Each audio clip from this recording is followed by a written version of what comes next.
Good morning on this wonderful Wednesday morning here in Michigan. The sun shines out finally after what feels like several days of rain and flooding and more difficulties for people. And I know they appreciate any prayers you have for them, especially for farmers who are having to figure out what they're going to do with their fields and all sorts of things going on.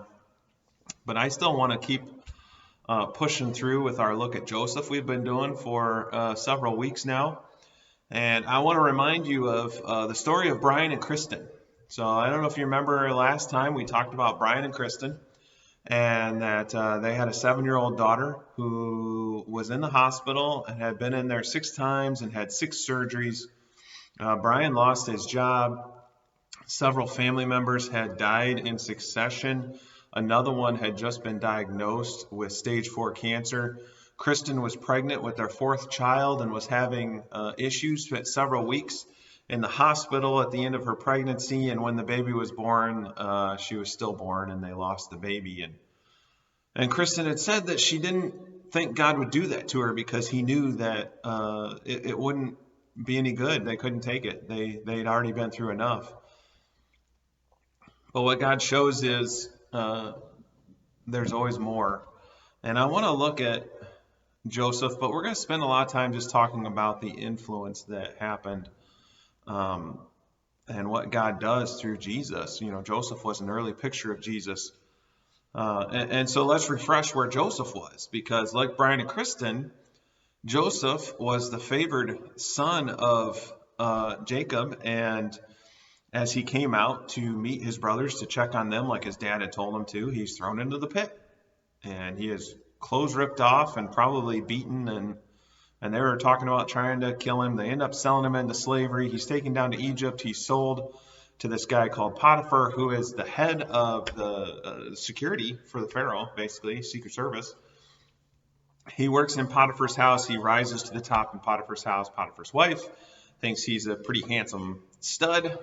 And decides that she wants him, and she consistently tempts him and tries to get him to go to bed with her, and he continually says no. She finally gets him cornered one day. She grabs onto him and says, "No, you need to be with me now." And he says no, and he tells her that, "How can I do that to my boss? How can I do that to my God?" And he runs out of the place, and she's hanging on to his cloak, and the husband comes home, and she tells him a totally different story, and she's standing there holding his coat. And so Potiphar sends him to prison, and then Joseph is in prison. And last week, this is kind of where we picked up. So Joseph's in prison with a couple of guys who have dreams. One dream is different than the other. Joseph interprets them, and he interprets them correctly, and one guy ends up being killed, and the other guy goes back, and he's the cupbearer for the Pharaoh. And so he goes, and he totally forgets about Joseph for a couple more years. Joseph rises through the ranks of the prison, and he's doing a whole bunch of stuff in the prison. And then he is forgotten, but then the call comes that the cupbearer mentions to Pharaoh that Joseph is the one that maybe could interpret the dreams that the Pharaoh had had. And so we finished last time with this question. When all these bad things happen, is God good all the time? It's easy to say he's good when things are going well, or when life is normal. Yeah, he's good. He's taking care of us. I'm able to get pizza every Friday and watch a movie, whatever. But is he good all the time? Do you say that he's good when the times are tough? When we look at Jesus and we look at our hurt when times get tough, we can be hurt, whether that is friends, whether it's family, whether it's physical, maybe spiritual. He steps in. He gets in the middle of that hurt. And think about what Jesus did. He put his hands, his fingers in the sores of the leper. Nobody touched lepers because you're going to get it. He touched the leopards. He could feel the tears of a sinful woman weeping over him. He steps in if we let him step in. See, the great thing that we're given is free will. Okay, and it doesn't take away the autonomy of God, the sovereignty of God in the world and his control and ordination and providence. But he still gives us free will of choice. I still make the choice whether I'm going to obey his laws or whether I'm not. And he steps in to our hurt if we let him. We just need to ask. We just got to ask him. And so he touches our hurt. He steps into that hurt. He gets in the middle of that hurt. And he did that with Joseph. And he did that through the interpreting of the dreams. And he did that by using the hurt too. He used it with Joseph. In each situation, Joseph rose the ranks and God used him to move him up, to teach him things he needed to learn. 2 Corinthians chapter 4 says, our light and momentary troubles are achieving for us an eternal glory that far outweighs them all, that far outweighs the troubles that we face. Those hurts, those troubles, those trials, those difficulties are used to bring us to God. Too many people, most people, will not come to God until they reach the bottom. As a pastor, you have people who come and say, I've got this family member who just will not come to Christ. They won't follow him. And the painful response I have to give is that most people will not come to Christ until they're in desperation, until they've hit in the bottom, till they're at the bottom of the pit like Joseph was, and the only place to look is up. And so he uses those hurts to bring us to him, and then he uses those hurts to bring others to him. He's going to use the times in your life to reach other people. These times give us a heart for them. It gives us an empathy for them, an understanding that when they're going through something that you've gone through or something similar, you can say, I understand, I actually do, I've been there. Oh, one of the biggest mistakes people make is they tell someone who's going through something they've never experienced, I know how you feel. You probably don't. If you haven't done it, you don't know how they feel. And he uses those hurts in our life to help them. And so he touches us in our hurt. He steps in the middle of our hurt. He uses our hurt to reach others, and he feels our hurt. Jesus went through it all. You're not experiencing anything that God didn't experience through Jesus. Jesus went through it. He was tempted. He experienced pain and grief. He wept over the loss of people he loved and cared for. He didn't walk around in a bubble. I just finished my theology class, and there was a heresy many millennia ago called Docetism. And what it meant was that Jesus only appeared to be human. He only appeared to suffer, but really it was just the divine God walking around in like this shroud and fooling people. And that's not what Jesus did. He experienced it. He was fully man. He experienced the emotions. He experienced the pain and the struggle. And he did it for our future, for a magnificent future that we have with him in eternity. He's experienced it all. There's nothing you go through. Romans 8:18 says, whatever we may have to go through now is less than nothing compared with the magnificent future God has planned for us. All the struggles and the pain, and maybe you've had a life that is just never-ending trials. Maybe you feel like you've had Joseph's life but you didn't get to rise through the ranks. It was just every time you turned around, something was knocking you down again. Something was knocking you down again.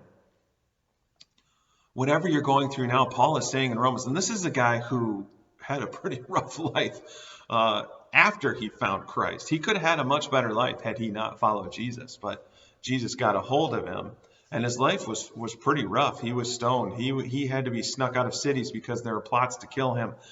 He is beaten severely. He is shipwrecked. He is hated. He ends up in front of the emperor, thinking that he's going to eventually end up in Spain, and he ends up dying. And that man is the one that writes those words. Whatever you're going through now, it is absolutely nothing compared to what lies ahead in heaven. So if you think you've had the worst life in the world, that no one has ever had one as bad as you, heaven is the total opposite of that. So if you think of the greatest things beyond your imagination, that's what's waiting for you. It's this magnificent future in heaven that comes to those who love God, who follow him, who serve him. He uses all those hurts for good. Max Lucado calls it in his book, You'll Get Through This, a divine jujitsu of sorts. He redirects the bad to turn it into good. He takes those trials and struggles and he turns it into good. If we focus on him, he will use that pain and struggle to bring about good. This is where a lot of people come into Romans 8:28, and it tells us that God will use all things for good for those who love him. If you love him, you follow him, you serve him, you know Jesus, everything that you go through is going to be for good. Not that you are going to have what you might think is good. Some interpret that to say that everything's going to be fine, and on the other side, it is, but that fine might be in heaven. That fine isn't necessarily here on earth. If we're focused on him, he can use it all for his good, for the good of the gospel, to his glory, to use it to reach other people. And so we have a choice to make. In the midst of our struggles and trials, and maybe it's the virus, maybe it did affect you. Maybe you did have a family member who got really sick. Maybe you lost a family member. I don't know. You have a choice to make. Do we trust God or do we turn away? A lot of you, I mentioned last week a little bit about my youngest daughter who had a lot of medical issues when she was a baby. And I remember sitting in the ICU in the hospital in Detroit, and I'm watching doctor upon doctor, the chief pediatric emergency doctor, along with another chief doctor, and I don't know how many nurses in there who are trying to save her life. And I'm watching them revive her over and over and over again. And this was not too long after Stephen Curtis Chapman, a Christian singer, had lost his 5-year-old daughter. And as I'm standing in there, it's dawning on me that she's not going to live. I'm watching my, at that point, I think 7-week-old daughter die. And as I'm watching that, I'm thinking, I'm remembering back to what Stephen Curtis Chapman said. He knew that he needed to share the gospel. And so he told the people in the emergency room when they pronounced his daughter dead, that Jesus was in that room and that they could know him because she had gone to be with him. And it flashed through my mind as I was standing there, and I'm praying, going, God, you need to tell me what I'm supposed to say to these people.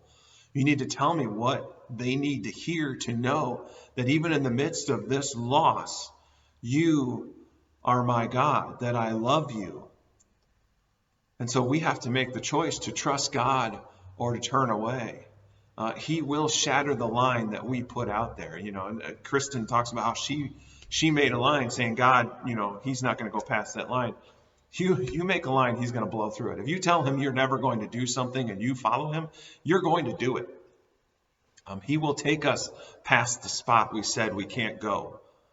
And so be careful what you tell God you won't do, or what you can't go past, or what you can't endure. People oftentimes misinterpret things, and they say that God will not give you anything more than you can handle. He won't give you more sin, more temptation than you can handle. He never says he won't give you more struggles in life that you can't handle. In fact, he will, because he needs you to rely on him, to know that he is in control.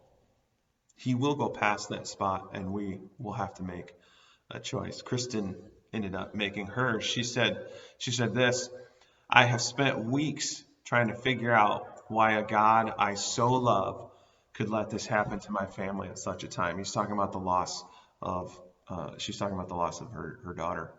The only conclusion I came to was this: I have to give up my line in the sand.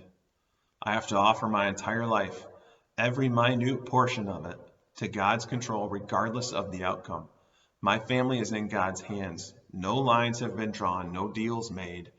I have given our lives to the Lord. Peace has entered where panic once resided, and calmness settled where anxiety once ruled. Have you given him your whole life? Have you given him everything? Have you said, Lord, I'm not putting a line in the sand, not because of selfish reasons that I don't want to be pushed, but because I trust that you're in control, and that whether, like Paul says, I'm sharing Christ or I'm getting to be with him, I'm going to serve you. Have you reached that point? Have you made that decision? I implore you to do that. I encourage you. And please feel free to message or contact us at the church. I would love to talk with you about it and to help you in any way I can. I want to finish with this quote from Max Lucado's book. He says, "The forecast is simple. Good days, bad days, but God is in all days. He is the Lord of the famine and the feast, and he uses both to accomplish his will." Be blessed, be a blessing. God loves you.